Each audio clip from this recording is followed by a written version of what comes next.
Assalamualaikum warahmatullahi. Bismillah walhamdulillah wassalatu wassalamu ala Rasulillah wa ba'd. Bersyukur kita kepada Allah Subhanahu wa taala kerana pada malam ini kita dapat mengadakan satu program besar bersama dengan para ilmuwan yang didatangkan khas dari rantau Nusantara, dari 5 negara, daripada Malaysia, Kemboja, Vietnam, Thailand dan Indonesia. Bagi tidak melengahkan masa, saya akan menjemput ke 10 para ilmuwan tokoh dari pelbagai negara yang telah saya sebutkan sebentar tadi untuk mengambil kerusi masing-masing dan meneruskan sesi tausiah ilmuwan bersama dengan hadirin hadirat pada malam ini.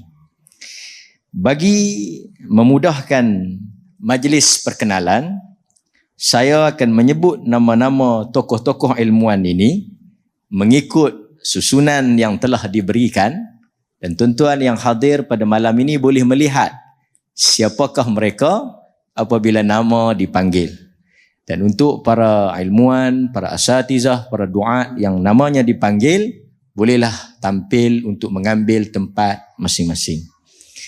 Saya mempersilakan dengan penuh ta'zimnya panelis yang pertama, tokoh dari Malaysia, sahibus samahah, Datuk Arif Perkasa, Profesor Datuk Dr. Muhammad Asri Zainal Abidin, Mufti Negeri Perlis.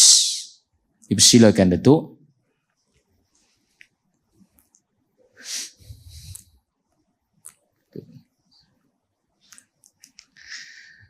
Tokoh ilmuwan yang kedua yang akan mengisi sesi tausiah kita pada malam ini, Dr. Haji Nasirul Haq Marling, Ketua Umum Hidayatullah Indonesia. Dipersilakan Doktor.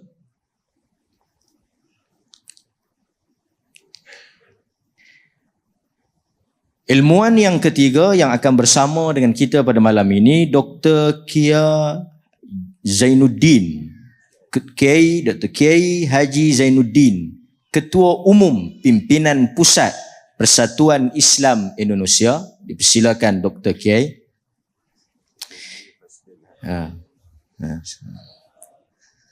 Ketua Umum ni kalau di Malaysia Presiden, tapi di Indonesia kalau disebut Bapak Presiden tu Perdana Menteri.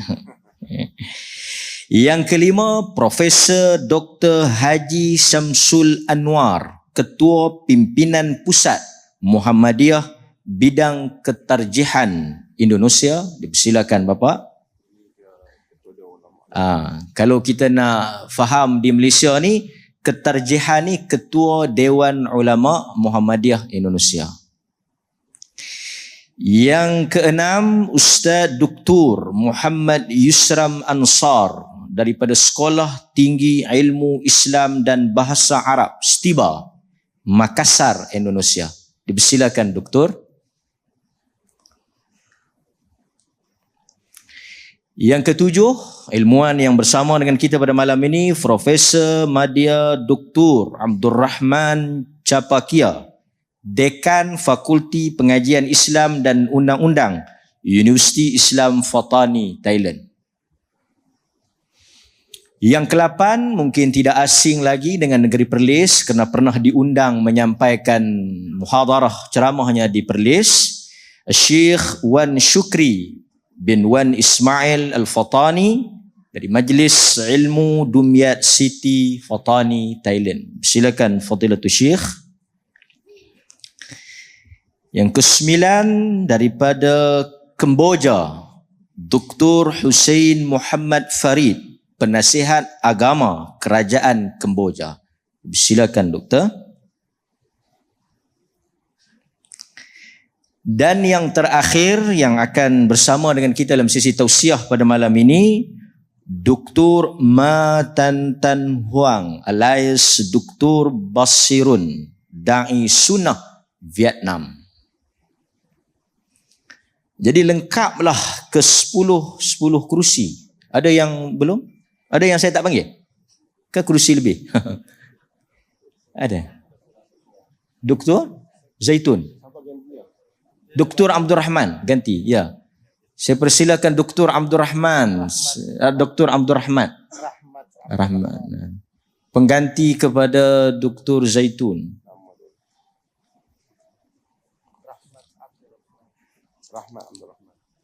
Ya, Dr. Rahman Abdul Rahman, Ketua Harian Dewan Pengurusan Pusat Wahdah Islamiyah Indonesia. Ni sahabat saya ni. Okey. Macam musabaqah Quran pula. Ada dari negara-negara. Alhamdulillah. Sebagai permulaan kepada sesi tausiah ataupun nasihat ataupun wasiat yang akan disampaikan oleh ke-10 ilmuwan yang bersama pada malam ini, saya ceritakan sedikit latar belakang ataupun mukadimah kepada program pada malam ini. Negeri Perlis walaupun terkenal negeri yang kecil tetapi jiwanya besar. Sebelum daripada persidangan Majlis Ilmuwan Nusantara yang berlangsung pada hari Jumaat dan Sabtu 16 dan 17 hari bulan baru-baru ini, pada minggu yang lepas ataupun 2 minggu yang lepas kita telah melangsungkan konvensyen antarabangsa yang melibatkan pendakwah daripada pelbagai negara, daripada Kanada, daripada Amerika, daripada United Kingdom, daripada India, kan, kalau kita boleh kata, telah berlangsung di Perlis, peringkat antarabangsa, menghimpunkan ribuan hadirin yang juga daripada pelbagai negara. Sebaik sahaja berakhirnya persidangan ataupun konvensyen antarabangsa yang melibatkan pendakwah dunia yang mendapat liputan meluas, kita tampil sekali lagi dengan persidangan ilmuwan Nusantara yang melibatkan negara-negara serantau. Pada malam ini kita ada wakil daripada Vietnam, kita ada wakil daripada Kemboja, kita ada wakil daripada negara jiran kita Indonesia, kita ada wakil daripada Thailand dan kita ada wakil daripada tuan rumah Malaysia. Demikianlah insya-Allah Perlis akan terus ke hadapan dalam memimpin dan juga bersama-sama dengan seluruh umat Islam di mana sahaja mereka berada. 2 hari berlangsung persidangan ini dengan tema Manhaj Ahlus Sunnah dalam Penyatuan Ummah. Seramai 28 orang tokoh, ilmuwan, pendidik, pendakwah di negara-negara masing-masing telah dijemput khas untuk membincangkan pelbagai kertas dan juga tajuk-tajuk yang berkaitan dengan masyarakat Islam di rantau Nusantara. Jadi tuan-tuan semua walaupun duduk di Perlis tapi minda dan jiwanya hendaklah bersifat antarabangsa. Okey? Jadi 2 minggu lepas masa persidangan antarabangsa, rakyat Perlis semua berbahasa Inggeris sehingga kepada khutbah. Kan? Jadi malam ni depa tanya bahasa apa? Kan? Jadi oleh kerana kita bersama dengan tokoh-tokoh ni semua boleh berbahasa Melayu. Jadi jangan takut, kita akan berbahasa Melayu. Dengan kuasa yang ada, saya akan mulakan tausiah ataupun wasiat. Dan saya mengingatkan dengan penuh rendah diri bahawa panelis semua hanya diberikan masa 5 minit seorang. 5 minit sahaja. Kerana kita ada 10 orang. Kan? Jadi mana-mana panelis yang melebihi 5 minit, saya akan memberhentikan masa tersebut. Kerana kita tidak mahu menzalimi saudara kita yang lain. Jadi saya dengan segala hormatnya, insya-Allah, tajuk kita pada malam ini atau materinya. Materinya, maudhu' kita pada malam ini, nasihat buat umat. Kerana kita bukan sahaja dituntun oleh rakyat Perlis, tetapi disiarkan secara langsung ke seluruh pelosok tanah air melalui siaran Pro Media Tajdid dan Suara Sunnah. Jadi tuan-tuan yang ada di sini, saya mohon kerjasama mudah ya. Tolong share link kita ni di Facebook masing-masing, di grup WhatsApp masing-masing, supaya siaran langsung ini dapat diikuti bersama dan manfaatnya oleh seluruh masyarakat dunia. Jadi tanpa melengahkan masa, saya dengan penuh segala hormatnya menjemput tokoh yang pertama, Dr. Haji Kiai Nasirul Haq Marling, Ketua Umum Hidayatullah Indonesia, untuk menyampaikan tausiah nasihat buat umat dalam tempoh masa 5 minit insya-Allah. Dipersilakan. Bismillahirrahmanirrahim. Assalamualaikum warahmatullahi wabarakatuh. Alhamdulillah wassalatu wassalamu ala Rasulillah wa ala alihi wa sahbihi wa man wala wa ba'd. Samahatul Mufti, hadirin hadirat yang dimuliakan sekalian. Ada 2 perkara asas yang utama dalam Islam yang Allah Subhanahu wa taala perintahkan dalam Al-Qur'an, wa'tasimu bihablillahi jami'an wa la tafarraqu. Yang pertama adalah berpegang teguh dengan tali agama Allah, yaitu Al-Quran dan Sunnah, istiqamah dengan kebenaran, al-haq. Yang kedua adalah wala tafarraqu, perintah untuk kita bersatu, berhimpun dalam al-haq, dan melarang kita untuk bercerai-berai. Kata Ibnu Katsir, amarahumullahu bil istima' wa nahahum 'anit tafriqah. Allah memerintahkan kepada kaum muslimin untuk bersatu dan melarang mereka untuk bercerai-berai. Itulah sebabnya 2 perkara ini menjadi prinsip utama dalam Islam, dan inilah yang dianut oleh Ahlus Sunnah wal Jamaah. Al-i'tisam bihablillah menggunakan istilah Ahlus Sunnah, yaitu berpegang teguh, berpandukan kepada manhaj Rasulullah sallallahu alaihi wasallam. Dan yang kedua adalah al-jamaah, maknanya umat Islam harus bersatu, berhimpun dalam kebenaran. Ya, harus berkepemimpinan. Maka kepemimpinan dalam Islam adalah perkara yang sangat penting. Bahkan Al-Imam Al-Mawardi dan ulama-ulama seumpamanya menyatakan bahwa al-imamatu mawdu'atun li khilafatin nubuwah fi hirasatid din wa siyasatid dunya. Bahwa kepemimpinan itu ditegakkan dalam rangka melanjutkan fungsi dan peran kenabian. Sebab tak ada lagi nabi dan rasul, tetapi ada pemimpin yang melanjutkan peran dan fungsi itu fi hirasatid din, dalam menjaga agama, wa siyasatid dunya, dan dalam mentadbir urusan dunia. Maknanya bahwa pemimpin dalam Islam itu bertanggung jawab dunia akhirat. Dan alhamdulillah kita di Malaysia ini menganut sistem kerajaan di mana raja adalah ketua agama dan kepala negara. Ya. Dan fungsi ini alhamdulillah sudah dijalankan. Nah, ini yang harus kita kuatkan. Ya. Dan dalam Islam, Allah Subhanahu wa taala dan Rasulullah SAW juga telah memberikan banyak tuntunan terkait dengan tugas daripada kepemimpinan itu. Orang yang diberikan kewenangan, kekuasaan, authority, Allah Subhanahu wa taala berfirman, "Alladzina in makkannahum fil ardi aqamus shalah wa atau zakah wa amaru bil ma'ruf wa nahaw 'anil munkar walillahi 'aqibatul umur." Dalam surah Al-Hajj ayat 21, Allah berfirman, orang-orang yang kami teguhkan ya kedudukan mereka di dunia ini, makkannahum fil ard, kami berikan kekuasaan, kekayaan, ilmu pengetahuan, maka tugas pertama yang mereka harus jalankan adalah aqamus shalah, menunaikan atau mendirikan, mendekatkan kepada Allah Subhanahu wa taala.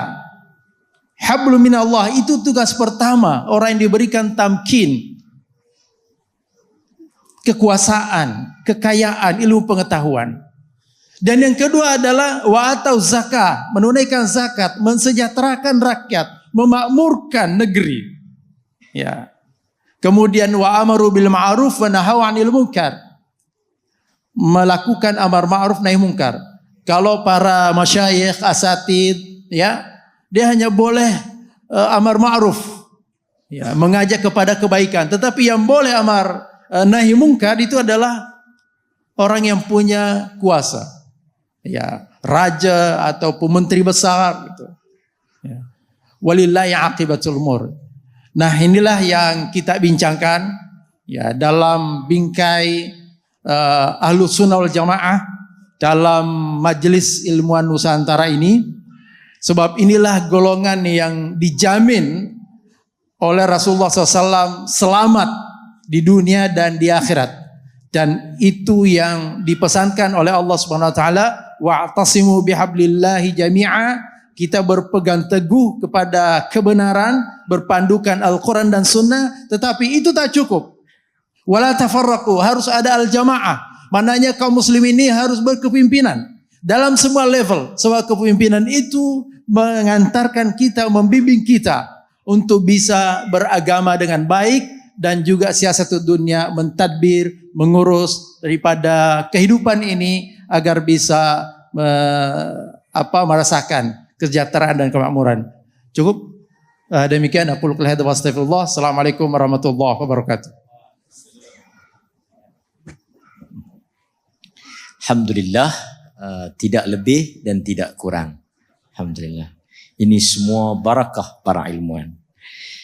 Saya teruskan juga dengan tokoh yang kedua, Dr. Kiai Haji Zainuddin, Ketua Umum Pimpinan Pusat Persatuan Islam Indonesia. Dipersilakan Bapak.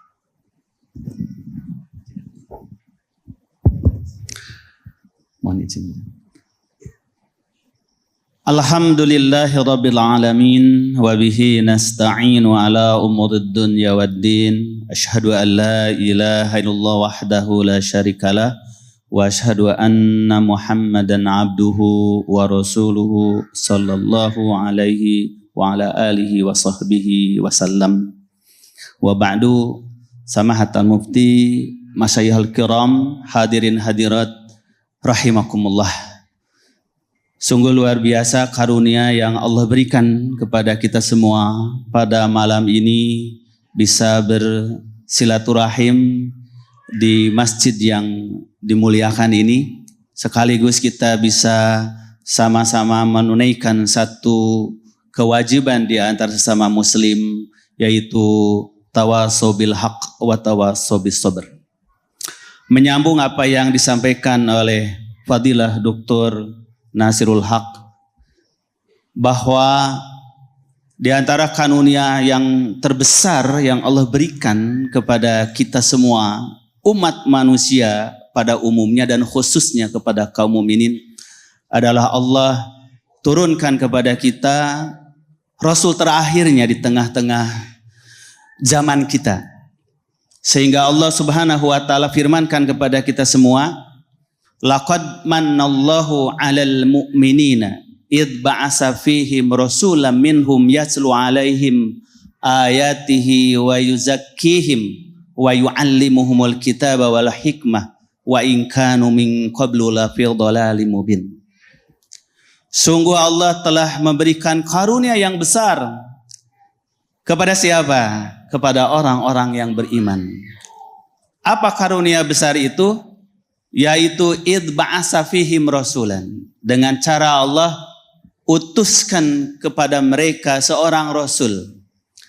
Yang rasul itu membacakan ayat-ayatnya, kemudian mengajarkan kitab dan hikmah, mensucikan jiwa mereka. Padahal kita semua sebelumnya adalah dalam kesesatan. Maka karunia terbesar adalah kita dibebaskan oleh Allah dari kesesatan hidup kepada cahaya Islam melalui dakwah Rasulullah Muhammad sallallahu alaihi wasallam. Yang dakwah ini tidak boleh berakhir dan tidak boleh berhenti. Maka kalau baginda Nabi Muhammad sallallahu alaihi wasallam Allah utuskan sebagai nabi dan rasul terakhir, tetapi dakwah harus terus berlangsung. Maka ketika baginda Nabi sallallahu alaihi wasallam wafat, bukan berarti dakwah ini terhenti. Bukan berarti dakwah ini berakhir, tetapi dakwah harus terus berkelanjutan. Pertanyaannya, siapa pelanjut dakwah itu? Sedangkan Nabi dan Rasul yang terakhir telah diwafatkan Allah. Maka tugas dakwah ini berpindah dari pribadi seorang Rasul yang maksum, seorang Nabi pilihan, kepada umatnya secara kolektif.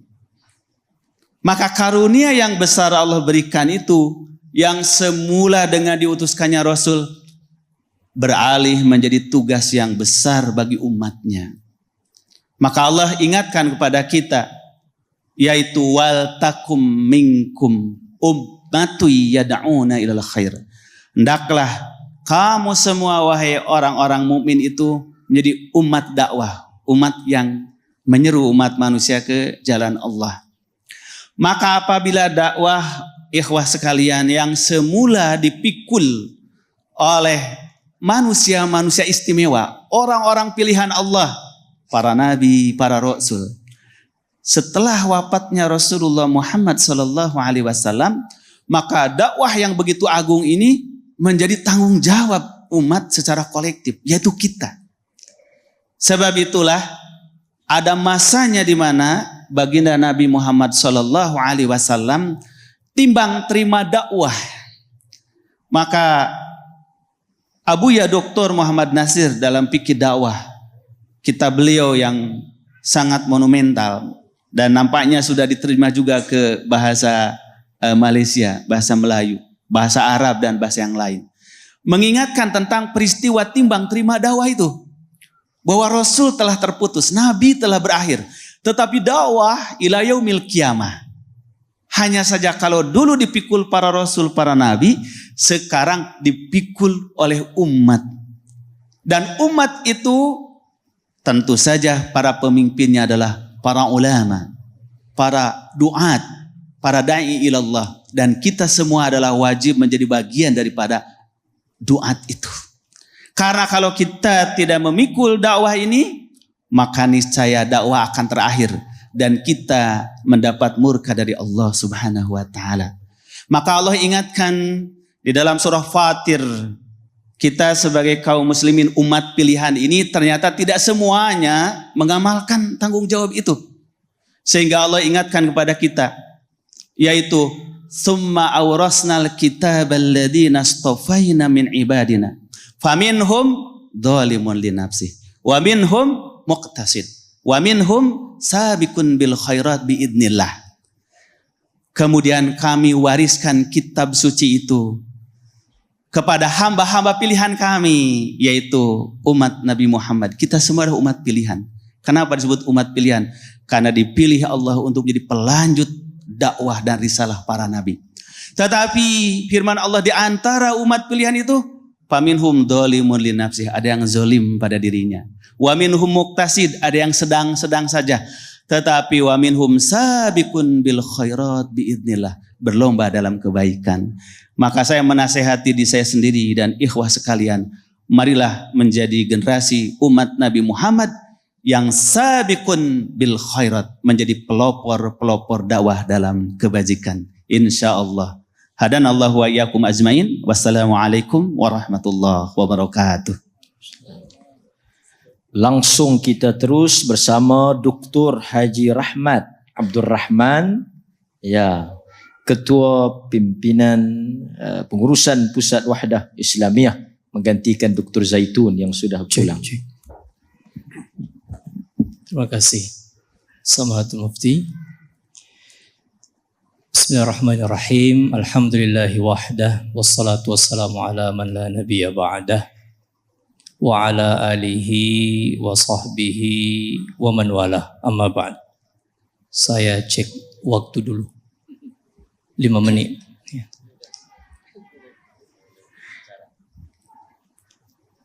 Hadirin hadirat sekalian yang dimuliakan Allah Subhanahu wa taala.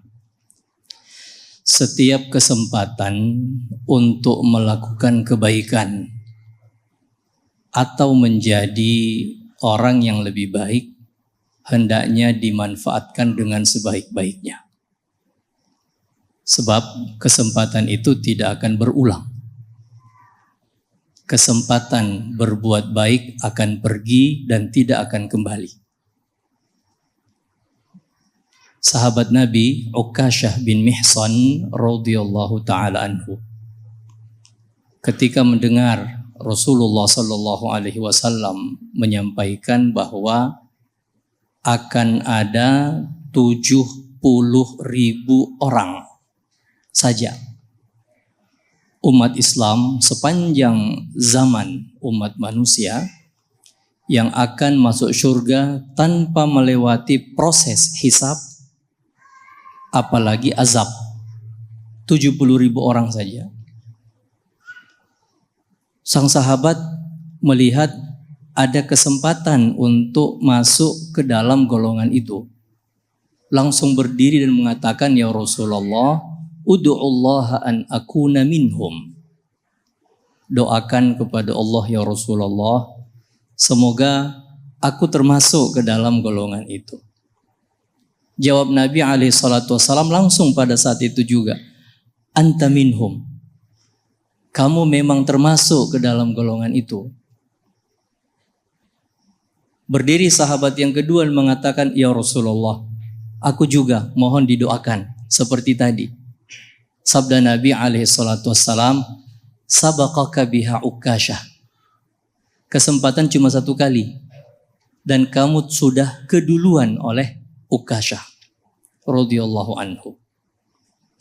Kesempatan untuk berbuat baik dibuka oleh Allah Subhanahu wa taala kepada setiap kita sehingga dimanfaatkan tanpa harus melihat atau memandang kebaikan yang dibuka itu adalah besar, kecil, sedang atau apapun. Sebab bagi Allah Subhanahu wa taala semua kebaikan itu bernilai besar, bernilai tinggi. La tahqiranna minal ma'rufi syai'a, sabda Nabi SAW. Jangan pernah menganggap remeh, menganggap enteng satu kebaikan pun. Lalu Nabi memberi contoh, walau antalqa akhaka biwajhin taliq, meskipun hanya seutas senyum yang kamu berikan kepada orang lain, kepada saudaramu. Olehnya itu, hadirin hadirat, Bapak, Ibu, saudara-saudari sekalian yang sama berbahagia. Mari, kesempatan Allah buka kepada kita setiap hari, setiap saat, setiap waktu. Salat berjamaah di masjid, membaca Al-Quran, berdoa, berzikir. Sekecil apapun kesempatan itu Allah berikan kepada kita, ayo bergegas, bersegera. Saya baca di layar yang berjalan di depan. Salatlah seperti salat terakhir bagi kamu. Berarti kesempatan salat yang Allah berikan kepada kita itu bisa jadi yang terakhir loh. Manfaatkan dengan sebaik-baiknya. Dan itu hadis Nabi SAW. Ij'aluha salata muwaddi'. Jadikan salat terakhir supaya lebih khusyuk, lebih nyaman, lebih nikmat. Dan semoga itu menjadi beban atau menjadi pahala yang besar, bekal yang besar bagi kita pada kehidupan akhirat nanti. Semoga Allah Subhanahu wa taala memberikan kepada kita hidayah, petunjuk sebanyak-banyaknya untuk menjadi orang-orang solih dan berbagi kesolihan kepada sesama muslim. Syukran, terima kasih. Wassalamualaikum warahmatullahi wabarakatuh. Alhamdulillah. Terus kita sambung tausiah ini dengan saya menjemput Profesor Dr. Haji Syamsul Anwar, Ketua Ulama Muhammadiyah Indonesia. Dipersilakan Doktor.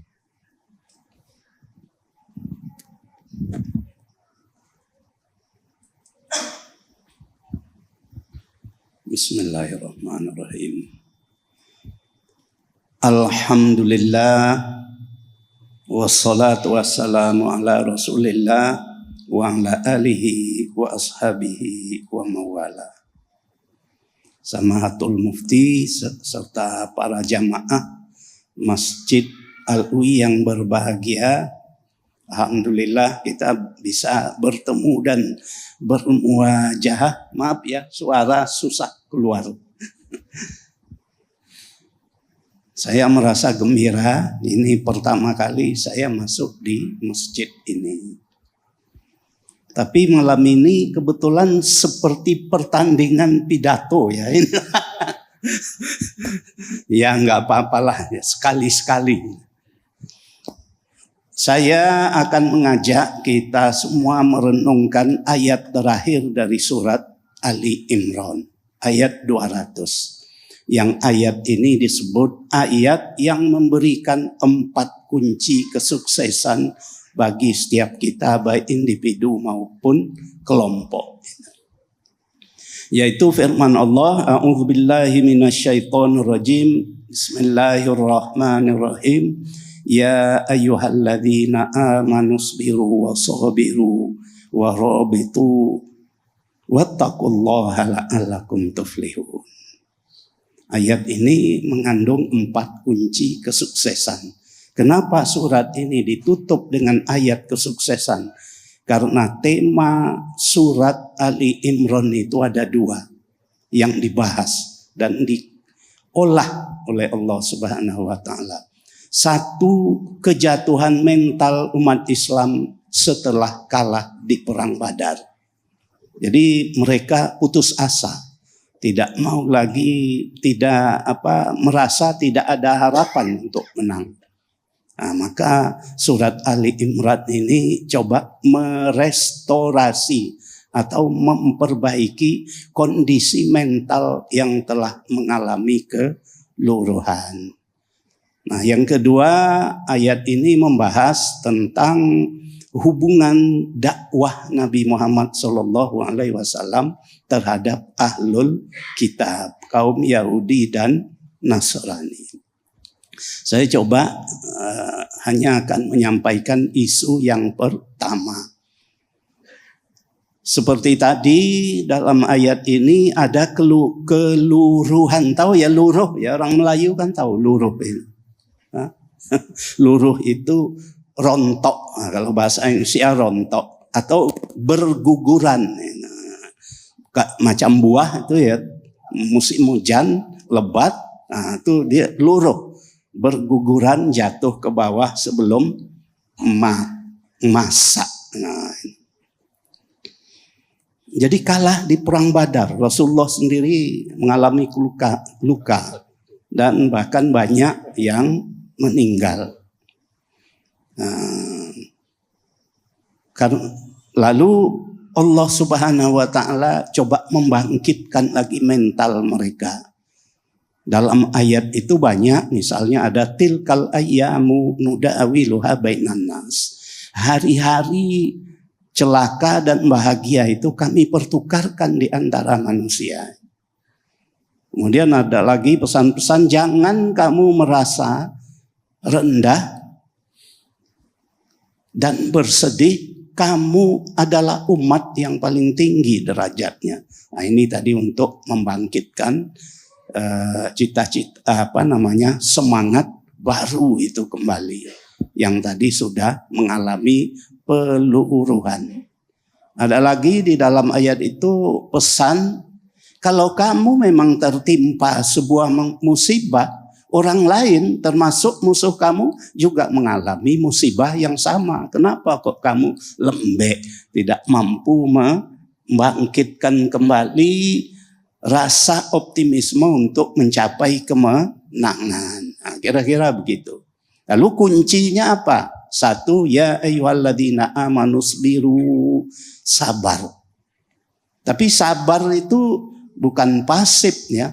Bukan hanya diam, hanya dipukul diam gitu ya. Saya sabar ya, bukan seperti itu.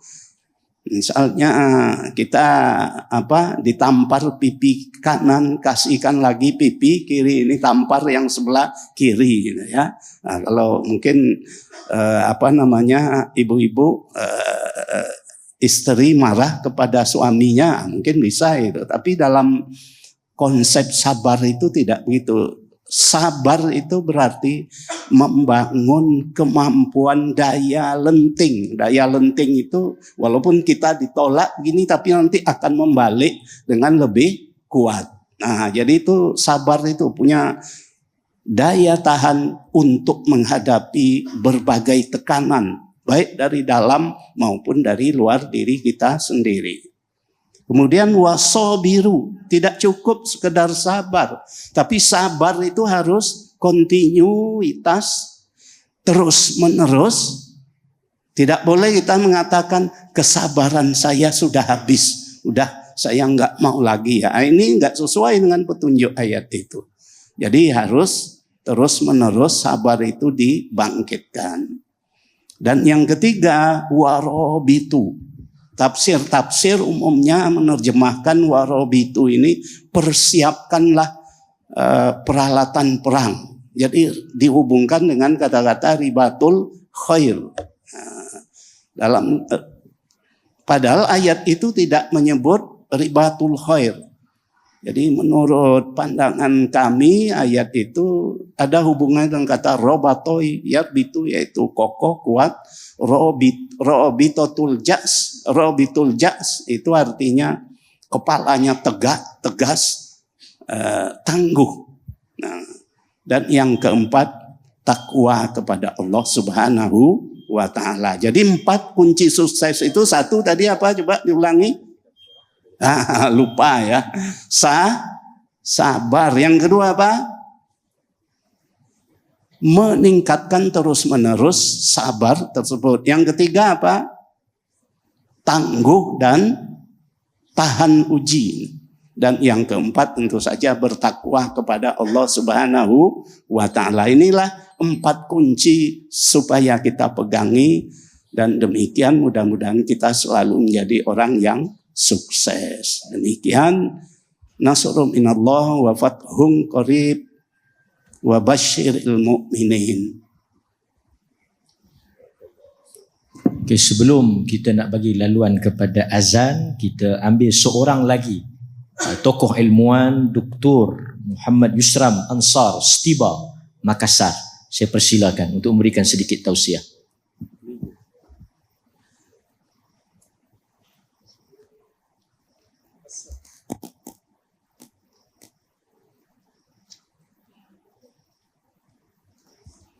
Assalamualaikum warahmatullahi wabarakatuh.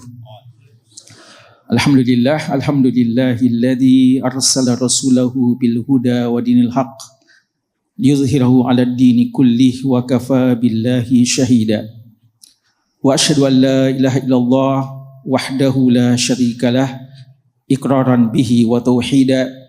Wa asyhadu anna Muhammadan abduhu wa rasuluh sallallahu alaihi wa sahbihi wa sallama tasliman mazida, amma ba'd.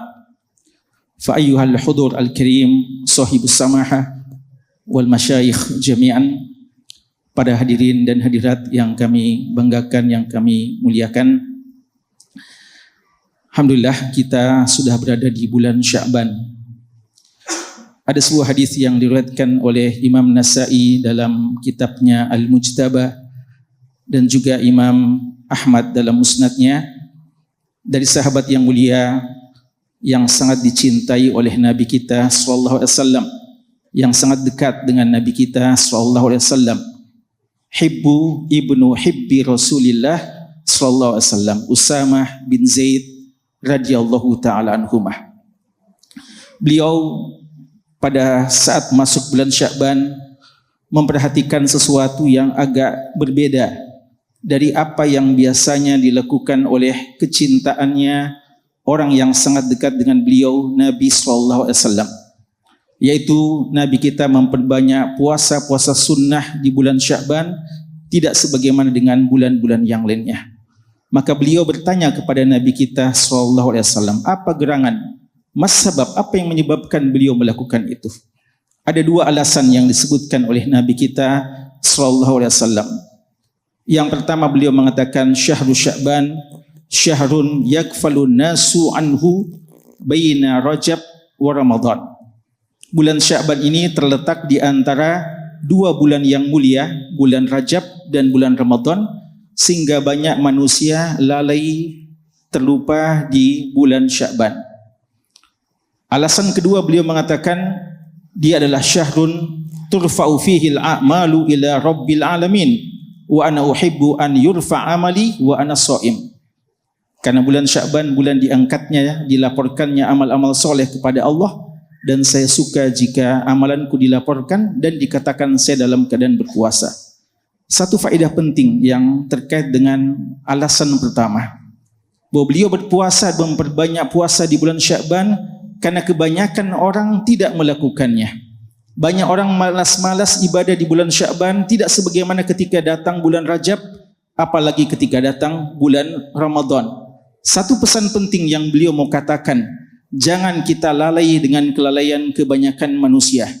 Seorang muslim siap berbeda dengan yang lainnya dalam kebaikan. Ketika orang-orang pada lupa, kita ingat. Ketika orang pada menjauh dari ad-din, kita mendekat. Dan inilah makna ghuraba yang dipuji oleh Nabi kita sallallahu alaihi wasallam. Dalam hadis yang diriwayatkan Imam Muslim dari sahabat Abu Hurairah radhiyallahu anhu, Rasulullah sallallahu alaihi wasallam bersabda, "Innal Islama bada'a ghariba wa sayaudu ghariba kama bada, fatuba lil ghuraba." Islam awalnya datang asing. Nabi kita sallallahu alaihi wasallam mendakwakan agama ini, belum ada yang mengenal Islam. Tadi Ustaz Zezek menyebutkan wa in kanu min qablu la fi dhalalim mubin. Semua sesat. Tidak ada yang mengenal Islam. Beliau sendirian, masih asing ketika awalnya. Lalu wasayaudu ghariban, akan datang lagi masa Islam kembali asing. Fatuba lil ghuraba, berbahagialah orang yang asing. Siapa mereka? Adalah mereka-mereka yang komitmen, konsisten, istiqamah pada jalan Nabi sallallahu alaihi wasallam ketika banyak orang menjauh. Kapan itu? Amirul Mukminin fil hadis Sufyan Ats-Tsauri rahimahullah, seorang ulama besar hadis yang wafat tahun 161 Hijriah. Sejak abad kedua Hijriah beliau mengatakan, "Istausu bi ahli sunnati khaira fa innahum ghuraba." Banyaklah berwasiat sebaik-baiknya kepada ahlu sunnah karena mereka ghuraba, sudah asing pada masa ini. Beliau mengatakannya di abad kedua Hijriah. Beliau wafat tahun 161 Hijriah. Beliau sudah mengatakan Islam ini sudah asing, sudah banyak ajaran Nabi yang tidak lagi dikenal oleh umat. Bagaimana yang kita katakan di masa ini? Maka alhamdulillah ketika Allah memberikan taufik kepada kita untuk mau mempelajari Ahlus Sunnah dengan baik, ajaran Islam yang sempurna yang diwariskan oleh Nabi kita, ini satu kebaikan yang sangat besar. Namun satu hal yang perlu untuk kita perhatikan sebagai penutup, yaitu beliau mengabarkan masa asing ini ada dua kali. Masa pertama ketika beliau pertama kali diutus, dan ini suatu hal yang tidak aneh, karena memang belum ada orang yang berdakwah pada waktu itu. Lalu masa kedua adalah ketika nanti di akhir zaman, asing lagi. Berarti ada masa di mana Islam tidak asing. Kenapa tidak asing? Karena Nabi kita berdakwah. Beliau semangat berdakwah. Tadi sudah disampaikan oleh masyayikh bagaimana semangat dakwah ini. Kita berdakwah, jangan merasa sudah senang ketika kita mengenal Islam, lalu kita cuma mau memvonis, menghukum orang-orang Anda sesat, Anda maksiat dan sebagainya. Seharusnya kita mengikuti contoh Nabi. Beliau bisa menghilangkan keterasingan dalam waktu yang singkat. Dengan cara apa?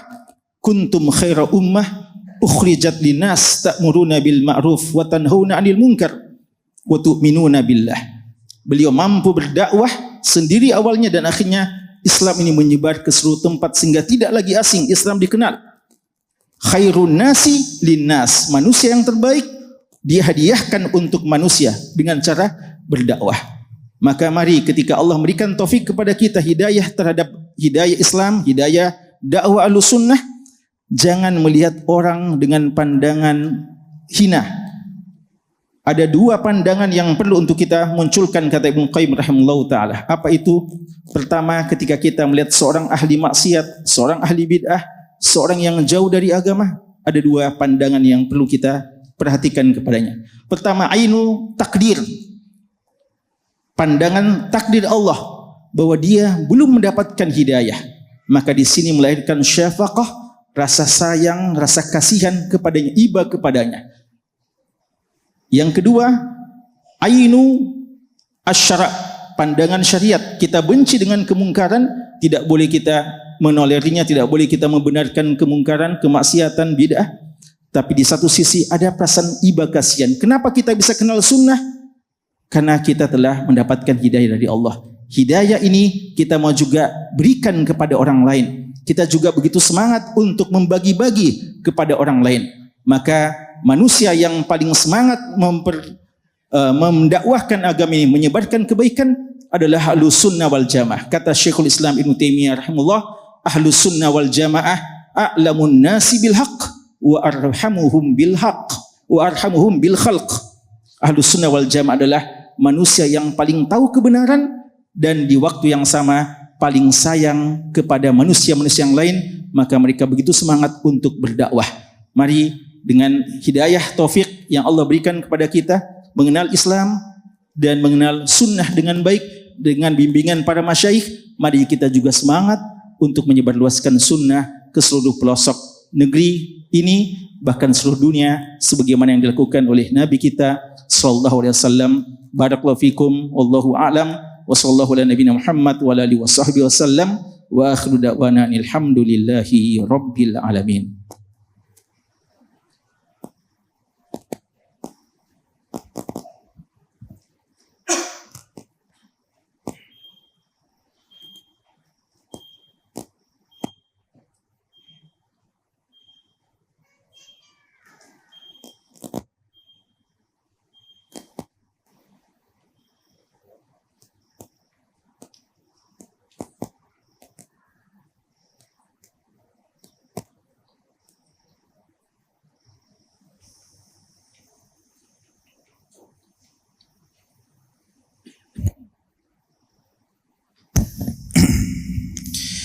Allahu Akbar, Allahu Akbar, Allahu Akbar,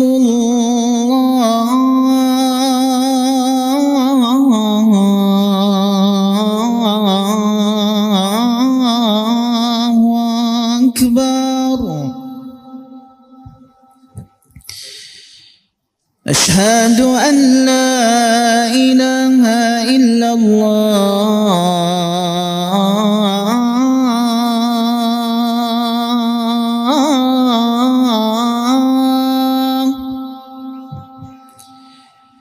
Ashhadu an la ilaha illallah.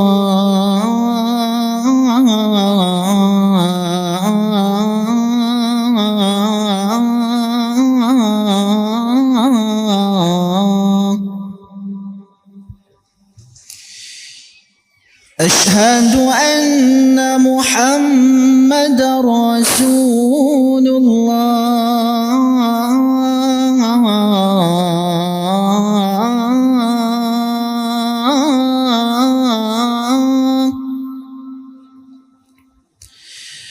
Ashhadu anna Muhammadar Rasulullah.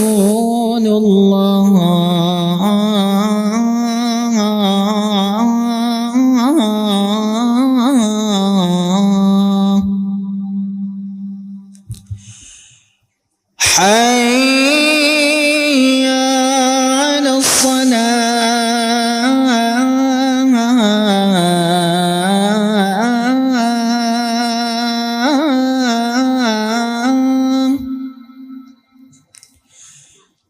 Hayya 'alas salah.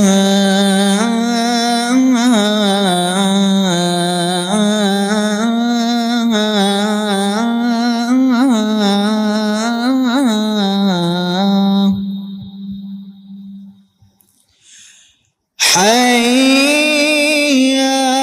'alal falah.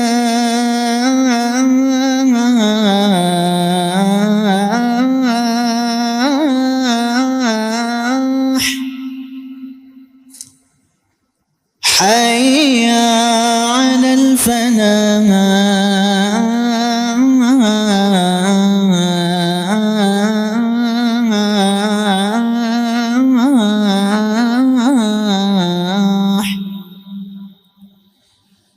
Allahu Akbar, Allahu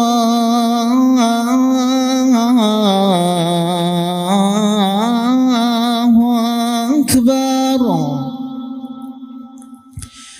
لا إله إلا الله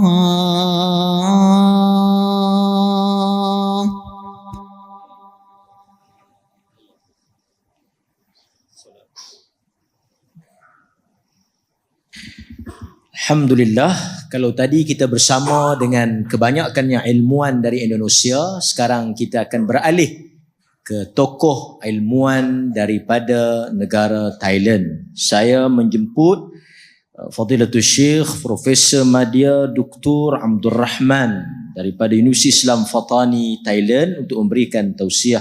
Dipersilakan Doktor.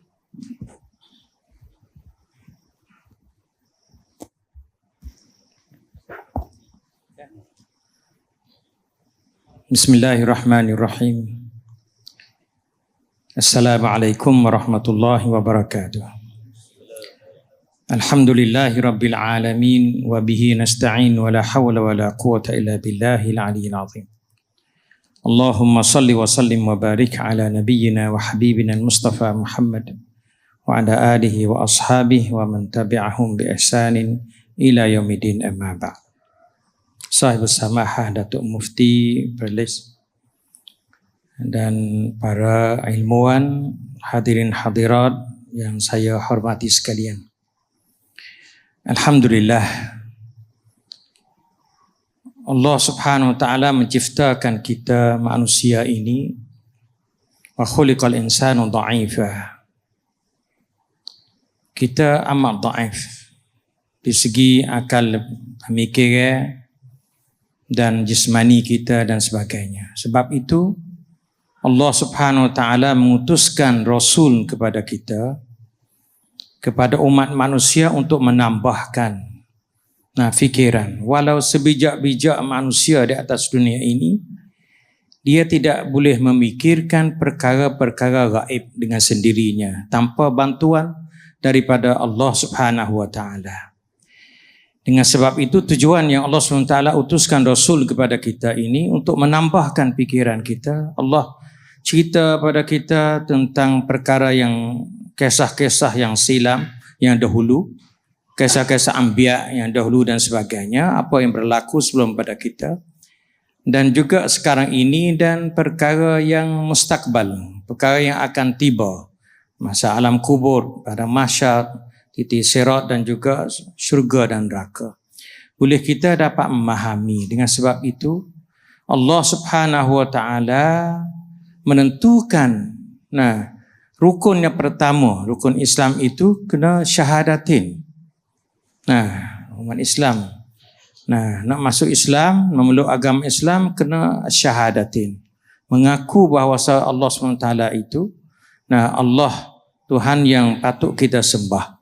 Dan juga Rasulullah SAW itu sebagai utusan daripada Allah. Dengan sebab itu Nabi kita dia tinggal warasah, pesaka kepada kita ini. Dua perkara. Kitab Allah wa sunnati. Taraktu fikum amrain dan tadillu abada itamassaktum bihima. Kitab Allah wa sunnati. Dengan sebab itulah kita umat Islam Ahlus Sunnah wal Jamaah ini masih berpegang dengan dua-dua perkara ini, bahawa kita tidak sesat jalan untuk memandukan kita kepada syurga Allah Subhanahu wa taala. Dan juga yang kedua, Allah Subhanahu wa taala perintah kepada kita supaya nak tazkiyatun nafs kita dengan Allah fardukan salat. Salat adalah suatu perkara yang penting bagi kita. Allah menciptakan kita, menjadikan kita Allah sebagai muhandis yang menjadikan kita, ataupun engineer yang menjadikan kita, dia panggil kita 5 kali sehari dengan cara fardu. Untuk nak beki jiwa kita, iman kita, akhlak kita. Yang tidak ada engineer yang buat alat-alat di atas dunia ini, mari duk cek semua. Mari duk cek, panggil tengok pas setiap hari, tak ada. 5 kali sehari, tapi Allah menciptakan kita. Dia cek kita 5 waktu sehari semalam dengan cara fardu. Tapi dengan cara nafilah juga kita solat sampai kepada 100 kali sujud pada sehari. 100 kali sujud pada sehari mana 50 rakaat. Cuba kita bilang tengok sehari kita salat ni, kalau mengikut sunnah Nabi itu paling kurangnya 100 kali sujud 50 rakaat. Dengan salat fardu 17 kali, 17 panggil rakaat dan juga salat-salat sunat lagi. Jadi nak rakyat katanya salat ini suatu perkara yang penting bagi kita kerana anggap kata dia adalah rukun Islam yang penting yang kesemua manusia mampu kerjakan. Rukun Islam yang 5 itu, 3 lagi kadang-kadang umat Islam tak mampu buat. Macam zakat. Kalau kita tidak ada harta, maka fardu zakat itu luput ke atas kita kerana kita tak mampu nak mengeluarkan zakat. Demikian juga puasa. Kalau kita sakit, demam, sakit maknanya tak mampu nak puasa atau kita musafir dan sebagainya, maka rukun puasa itu luput ke atas kita. Dan juga haji, demikian juga. Kalau kita tak mampu, tak kuasa nak mengerjakan haji, maka rukun haji itu luput bagi kita. 3 lagi itu, semua kalau tak kuasa luput. Tetapi salat ini kalau kita tak boleh berdiri, kita sembahyang, salat masa kita duduk, tak mampu duduk, tidur, tak mampu, semua itu kita salat dengan hati. Umat Islam tak boleh nak tinggal salat. Karena salat itu sebagai imaduddin, tak ada salat tidak ada agama. Salat itu miftahul jannah. Salat itu anak kunci bagi syurga. Kalau tak salat tak dapat syurga. Dan juga salat itu mengandungi 5 rukun Islam dalam itu. Pertamanya kita tasyahud. Semua orang salat dia kena tasyahud. Tasyahud itu mana syahadatin. Setiap kali dia salat. Kemudian juga panggil yang keduanya zakat. Zakat ni kita membersihkan harta kita dengan kita mengeluarkan zakat. Mengerbankan harta kita 2.5 umpamanya. Membersihkan harta kita. Yurbis sadaqat. Yang kemudian salat ini kita mengerbankan masa kita, membersihkan masa kita supaya masa kita itu barakah dan kita dalam beberapa jam itu kita guna masa kita salat umpama 2 jam sehari, kita mengerbankan masa kita. Masa itu adalah sumber bagi harta sebab orang tidak ada masa tak boleh nak kerja. Bila tak boleh nak kerja tak dapat harta. Kemudian juga siam adalah imsak. Kita menahankan diri kita daripada makan, minum dan juga apa saja. Salat pun dimakan juga. Kita boleh menahankan diri kita daripada kesemua perkara itu. Haji dimakan juga. Salah satu daripada salat, mana salat ini kita menghadap kiblat. Kiblat ini adalah salah satu daripada rukun orang mengerjakan haji kena tawaf kiblat. Itu ayat katanya tawaf Kaabah dan sebagainya. Itu pentingnya kita salat suatu perkara yang penting dalam hidup kita buat membersihkan jiwa kita dan sebagainya. Maka sekadar itu saja aku qul hadza wa astaghfirullah li wa lakum wa afawwidu amri ila Allah innallaha basirun ibad. Sallallahu ala nabiyyina Muhammad wa ala alihi wa sahbihi wasallam. Alhamdulillah. Terus kepada Fadilatul Syekh Ustaz Wan Syukri 5 minit untuk tausiah kepada umat.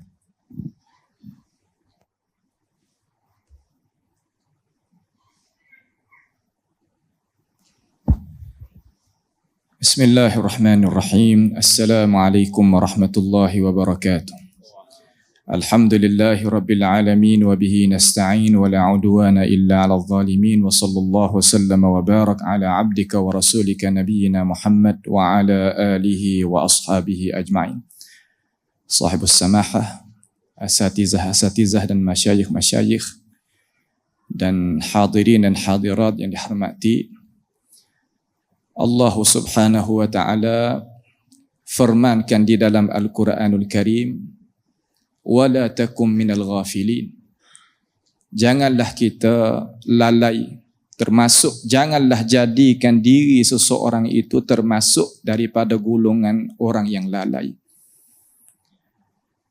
Lalai daripada tujuan yang Allah subhanahu wa ta'ala menciptakan kita daripada tiada kepada ada. Wa ma khalaqtul jinna wal insa illa liya'budun. Tidaklah Allah Ta'ala jadikan jin dan manusia hanya tujuan yang satu, supaya kita itu mengabdikan diri kita di atas jalan yang Allah Subhanahu wa taala gariskan di dalam Al-Quran, yang dicontohi oleh baginda Nabi sallallahu alaihi wasallam di dalam hadis-hadis yang sabit daripada baginda. Ini adalah perkara bukan sekadar untuk Nabi kita sallallahu alaihi wasallam sahaja. Bahkan pada setiap zaman, setiap masa, fatrah yang Allah Ta'ala utuskan Rasul kepada ini dunia, itulah sebagai wasiat. وَلَقَدْ بَعَثْنَا فِي كُلِّ أُمَّةٍ رَسُولًا أَنِ اعْبُدُوا اللَّهَ وَاجْتَنِبُوا الطَّاغُوتَ. Sesungguhnya Allah Subhanahu wa taala membangkitkan kepada tiap-tiap ummah akan jenis rasul. Bukan bilangan rasul, jenis rasul. Supaya rasul itu mengajakkan manusia supaya mengabdikan diri kepada Allah Ta'ala hal keadaan tunggal, dan jauhkan diri seseorang manusia itu daripada menyembahkan at-taghut. At-taghut berkatanya alim ulama, kullu ma'ubida min dunillah. Tiap-tiap perkara yang diabdikan, yang disembah lain daripada Allah, tak kiralah apa-apa, yang menyerahkan akan ajaran Allah Subhanahu wa taala, sama ada pikiran, sama ada hawa nafsu, sama ada undangan, sama ada perbuatan, apa-apa pun yang menyerahkan akan syariat Allah Subhanahu wa taala, maka itu dilarangkan di dalam syariat. Itulah sebagai wasiat Allah Subhanahu wa taala supaya kata kita pegang teguh dengan agama kita. Supaya kata kita tadi itu tak lalai daripada tujuan yang Allah Subhanahu wa taala menjadikan kita. Sekali sahaja kita mari kepada ini dunia, dan kita akan pergi daripada ini dunia, tidak akan kembali kelik pada di sini satu kali lagi. Thumma innakum ba'da dzalika lamayyitun thumma innakum yaumal qiyamati tub'atsun. Kita akan meninggal, semua akan kembali kelik pada Allah Subhanahu wa taala. Kemudian kita tunggulah hari akhirat nanti. Dengan sebab itu, peganglah dengan agama dengan sebenar-benar pegang. Hendaklah kita tadi itu ambil berat dengan urusan agama. Janganlah kita buat main-main dengan urusan agama. Kerana agama kita ialah pegangan kita yang kita nak berjayakan di dalam ini dunia. Nak berjaya daripada api neraka ya Allah Subhanahu wa taala khabar, pasti kita kena berpegang dengan agama. Orang yang berjaya sungguh iaitu orang yang menajahkan diri dia daripada siksaan api neraka akhirat esok. Faman zuhziha 'anil nar wa udkhilal jannata faqad faz. Barang siapa yang selamat dia tadi itu daripada kena setuh dengan api neraka, orang itulah orang yang berjaya. Sekadar itulah sebagai pengingatan kepada diri saya sendiri dan kepada umumul muslimin. Aqulu qawli hadza wa astaghfirullah li wa lakum wa sallallahu wasallam wa barak ala abdika wa rasulika nabiyyina Muhammad wa ala alihi wa sahbihi wasallam. Wassalamualaikum warahmatullahi. Waalaikumsalam warahmatullahi. Dan sekarang sampailah giliran Dr. Hussein Muhammad Farid, penasihat agama daripada Kemboja. Jadi saya persilakan doktor untuk tausiah selama 5 minit. Bismillahirrahmanirrahim. Assalamualaikum warahmatullahi wabarakatuh. Terima kasih dengan majlis dan bersama. Alhamdulillah, saya nak ambil contoh persediaan untuk mati. Ya, apakah kita bersedia untuk mati? Allah Subhanahu wa taala beri kita hidup di dunia ini tempat sementara. Sangat pendek umur hidup kita dalam dunia ini.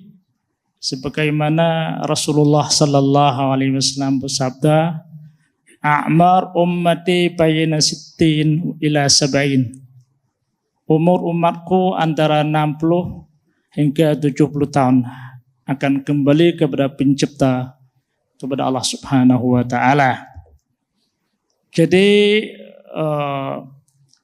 sebelum kita berhadap kepada Allah Subhanahu wa taala, marilah kita berbanyakkan amal saleh dan amal kebaikan. Gunakan masa yang Allah SWT bagi kita untuk kita membanyakkan ibadat dan mencintakan pada Allah Subhanahu wa taala. Saya bawa satu kisah di negara Teluk, seorang Arab umur lebih kurang 70 tahun. Tiba-tiba beliau sakit masuk hospital. Kemudian dia memang susah bernafas.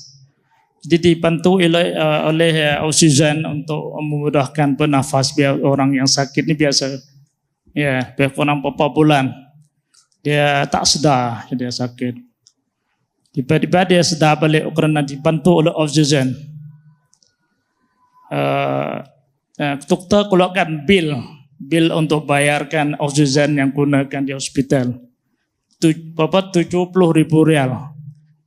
Tiba-tiba Arab tadi menangis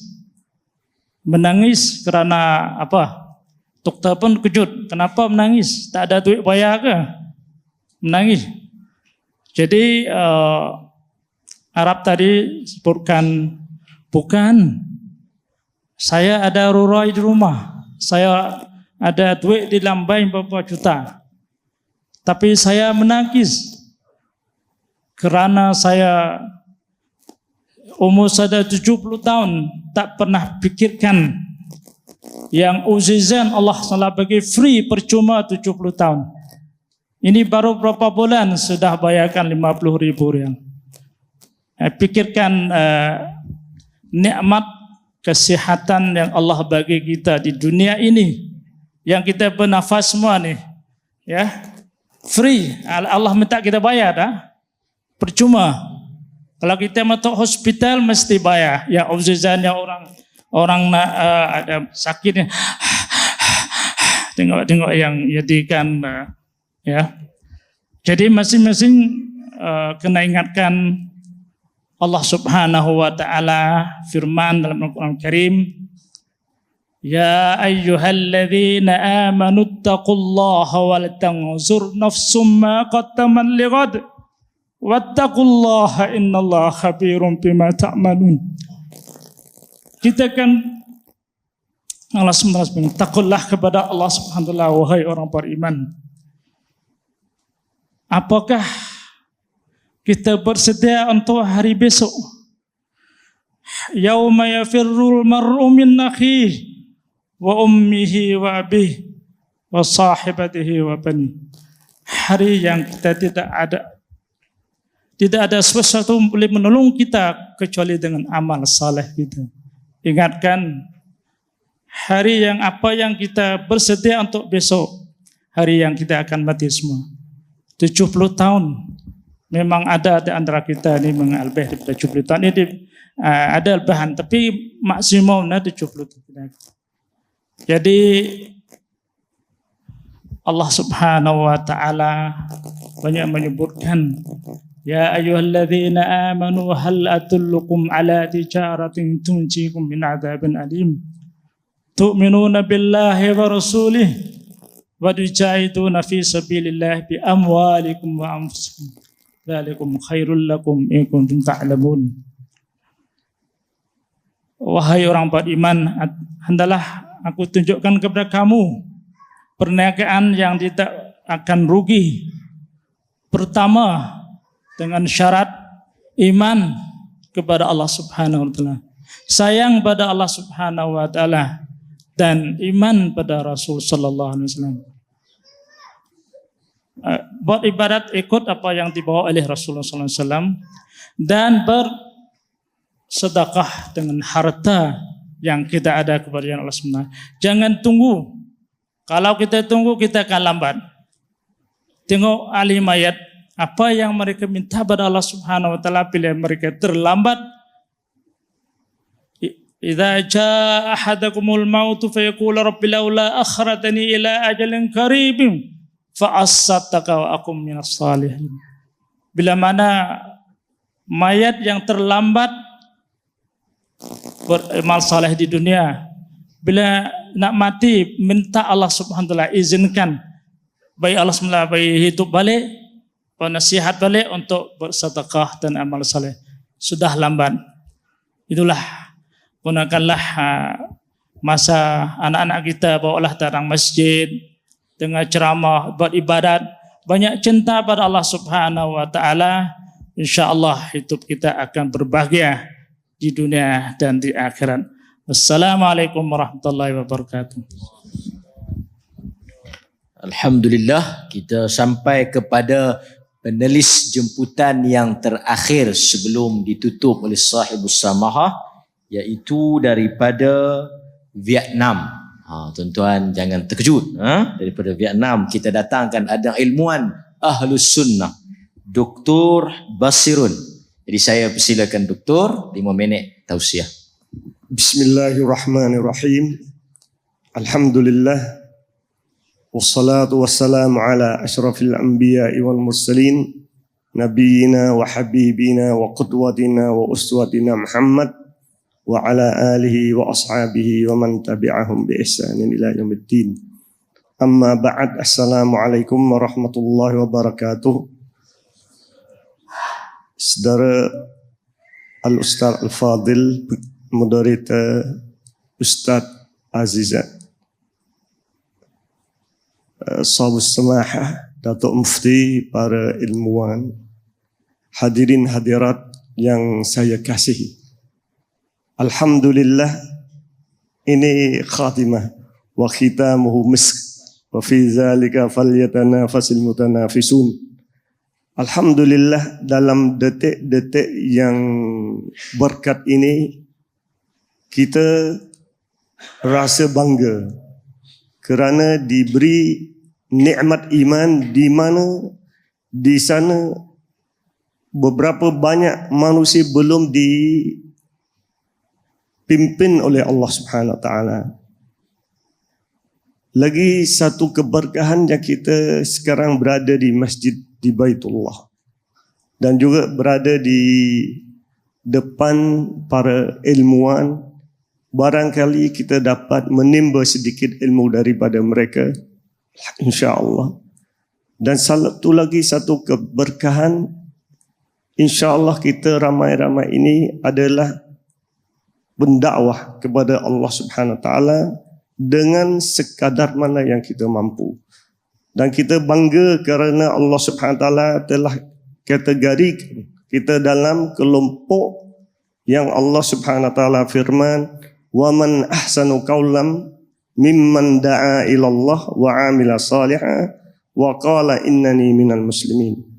Subhanallah, beberapa ramai orang mereka bangga bila dapat gelaran Datuk atau Tan Sri. Sedangkan satu gelaran yang diberikan oleh pencipta alam, iaitu Allah, bahawa anda adalah Muslim. Subhanallah. Itulah kebanggaan kita. Itulah satu gelaran yang kita akan membawa bersama kita sehingga kita ketemui Allah Subhanahu Wa Taala di hari yauma la yanfa'u malun wala banun illa man atallaha biqalbin salim, di mana hari yang tidak berguna harta benda anak pinak kita kecuali kita datang dengan membawa satu hati yang bersih, suci, salim. Itulah kerja-kerja kita, dan insya-Allah kita semua ini pendakwah kepada Allah Subhanahu Wa Taala. Walaupun di sana memang kita diminta bahawa satu golongan harus melengkapi diri mereka dengan ilmu-ilmu di mana mereka akan dakwah manusia ke jalan Allah Subhanahu Wa Taala. Tetapi secara umum kita juga seorang pendakwah, di mana seorang suami adalah pendakwah isterinya, di mana seorang ibu adalah pendakwah kepada anak-anak mereka. Dan itulah tugas yang dipertugaskan oleh Allah Subhanahu Wa Taala, bukan sahaja Rasulullah sallallahu alaihi wasallam. Qul hazihi sabili ad'u ila Allah ala basiratin ana wa man ittaba'ani. Katakanlah, inilah jalan yang lurus, aku berdakwah kepada Allah Subhanahu Wa Taala di atas basirah, atas keterangan, atas dalil, atas hujah, atas burhan, dan dalil yang paling berhujah di dalam agama kita ada Al-Quran dan Sunnah. Itu kita memang dipertanggungjawab untuk menyebar Al-Quran dan Sunnah selari dengan Al-Quran dan Sunnah, sehingga kita ketemui Allah Subhanahu Wa Taala. Itu bukan hanya sekadar itu saja. Allah Subhanahu Wa Taala berfirman, wa manittaba'ani, dan orang-orang yang ikut aku. Jadi kita sebagai pendakwah, sebagai dai kepada Allah Subhanahu Wa Taala, tetapi saya nasihatkan diri saya dan para pendakwah dan rakan-rakan yang terlibat dalam bidang dakwah, kita harus niat kita itu haruslah lillah Subhanahu Wa Taala. Semoga semua gerak-gerik kita diberikan ganjaran oleh Allah Subhanahu Wa Taala. Walaupun di sana tiada seorang yang menyahut seruan kita, tetapi dengan niat yang ikhlas untuk mendapat ganjaran daripada Allah Subhanahu Wa Taala, insya-Allah kita akan diberikan ganjaran. Yang kedua, kita harus mengambil masa. Jangan bergopoh gapah dalam bahasa Melayu. Sebab kalau dakwah itu dalam satu hari, jadi Quran tidak diturunkan dalam masa 23 tahun. Jadi itu satu hikmat. Kita harus membaca kembali sejarah dakwah Rasulullah sallallahu alaihi wasallam. Yang kedua, yang seterusnya kita harus ada cara-cara bagaimana kita berdeal dengan penerima dakwah kita. Jangan kita memberikan satu tumbuk yang paling kuat, supaya mereka pun tak ada masa untuk menerima dakwah kita. Oleh itu kadang-kadang kita anggaplah yang penerima dakwah kita ni mereka dalam kesakitan contohnya. Oleh itu kita harus mencari ubat mana yang patut memberikan kepada dia. Oleh itu kadang-kadang yang melakukan dosa dan maksiat, mereka lebih sayang Allah dan Rasulnya. Dan satu riwayat yang kita semua ketahui, bahawa di sana ada seorang yang minum arak, dibawa ke hadapan Rasulullah lalu dirotan. Tetapi ada sahabat yang lain yang mengatakan, Allah man'anhu ma aktsara ma yu'ta bihi. Allah laknatkanlah dia. Kenapa banyak sesuatu perkara kesalahan yang dilakukan oleh orang ini.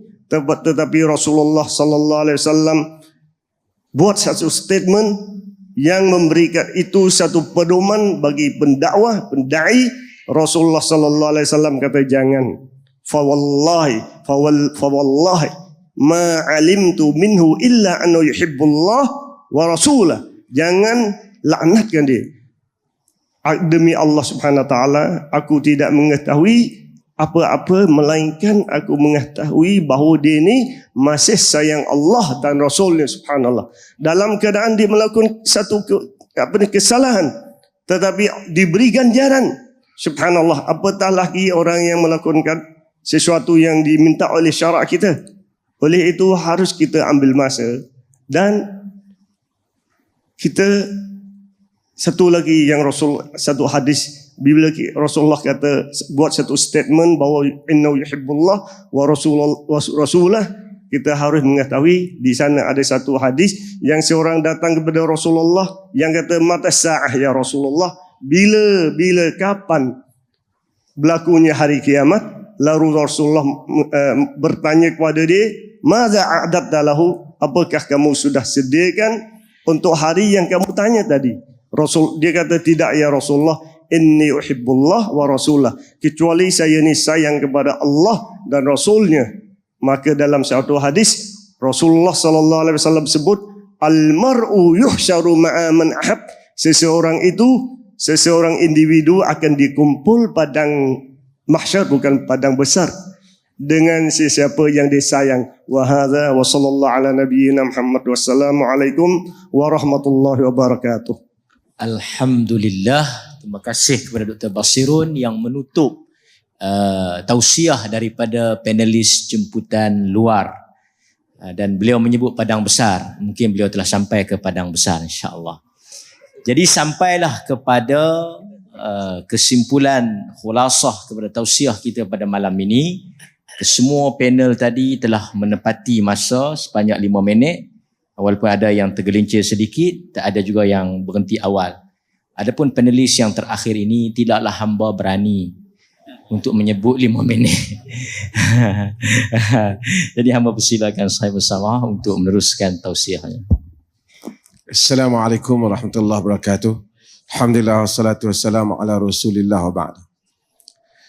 Kita telah dengar daripada para asatizah kita ni berbagai-bagai nasihat yang baik. Cuma saya nak sebut apa yang berlaku.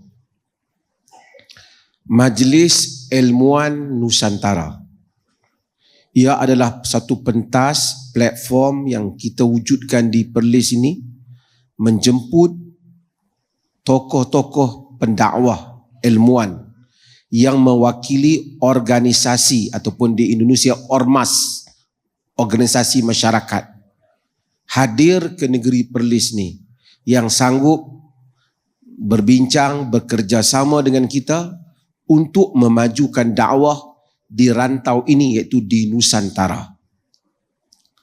Kita kena tahu bahawasanya Nusantara ini, kita ni serumpun. Tadi kita tengok Dr. Basirun daripada Vietnam, kita pun heran, dia boleh cakap Melayu. Dia Melayu campur. Walaupun bahasa Melayu mereka tu telah ini, tapi oleh kerana dia pernah duduk di Kelantan, jadi dia boleh bercakap. Tapi dalam bahasa campur banyak persamaan dengan kita. Melayu. Yang duduk di Kemboja boleh bercakap Melayu. Apatah lagi yang daripada Indonesia yang memang daripada rumpun kita. Sama ada bahasa Melayu ke, Jawa ke, rumpunnya sama. Kalau kita nak pergi ke Makassar, berapa jam flight? 3 jam. 3 jam. Daripada Kuala Lumpur ke Makassar 3 jam. Tapi kalau kita sampai ke Makassar, kuih paginya tak berapa jauh daripada kuih di Perlis. Ya. Hatta dia punya bentuknya juga sama. Ke Jogja, ke Muhammadiyah, kita ada Universiti Muhammadiyah di Perlis sekarang. Muhammadiyah ni ada 170 universiti. 70 172 perguruan tinggi. 90 universitas, yang terakhirnya di Perlis. Ya, yang Universiti Muhammadiyah yang di luar negara Indonesia di Perlis.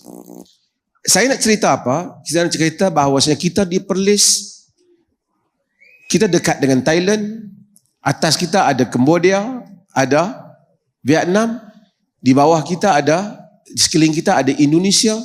Kita juga yang akan datang akan menjemput daripada Filipina, daripada Singapura dan yang lainnya, berkumpul di Perlis ini untuk berfikir apakah yang boleh kita lakukan dalam rumpun ini untuk bekerjasama bagi menunaikan tanggungjawab dakwah.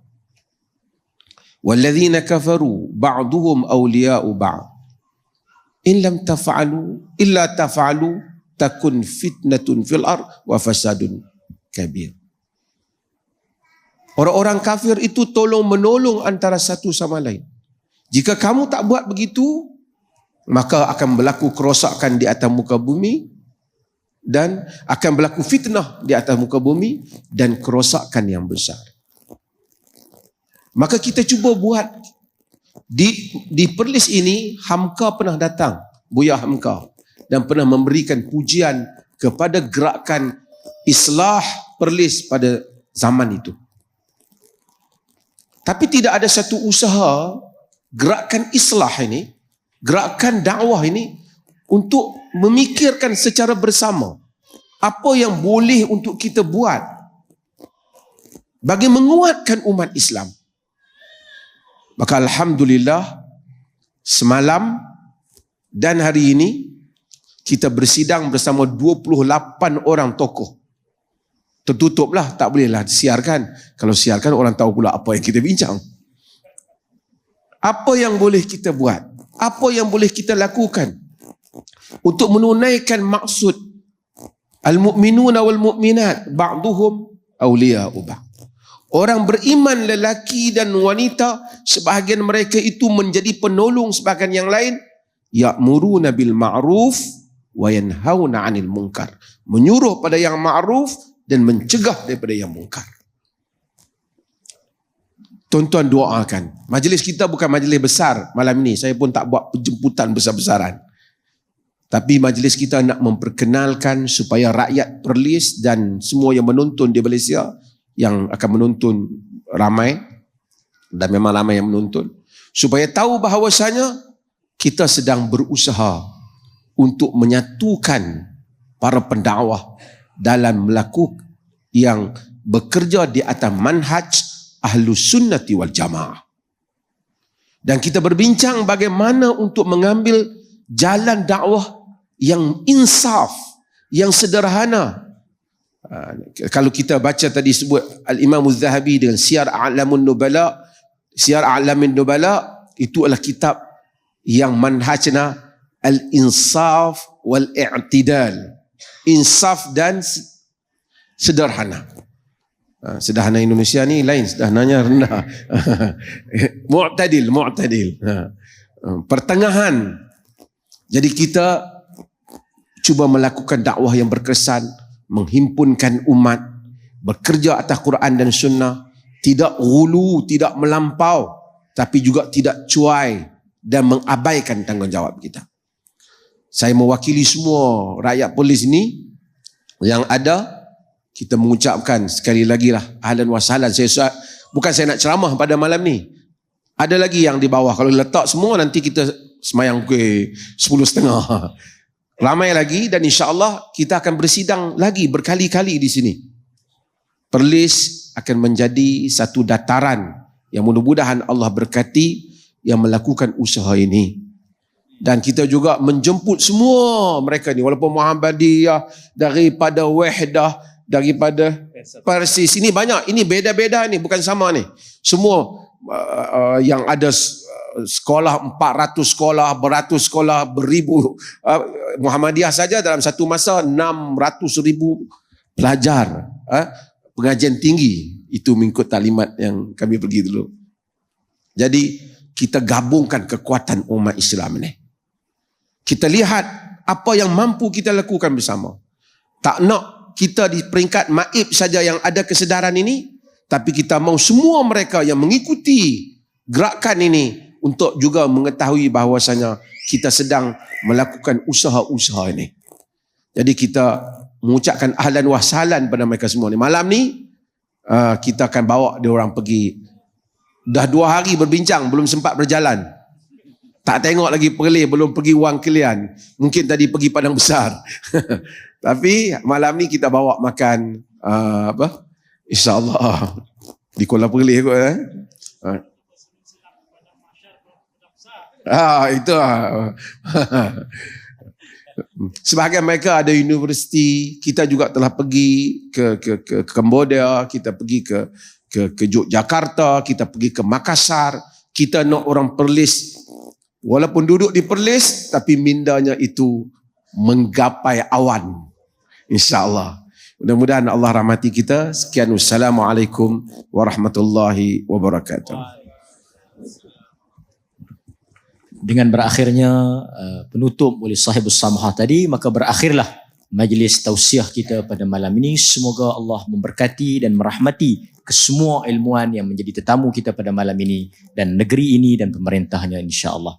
Saya sudahi dengan Assalamualaikum warahmatullahi wabarakatuh.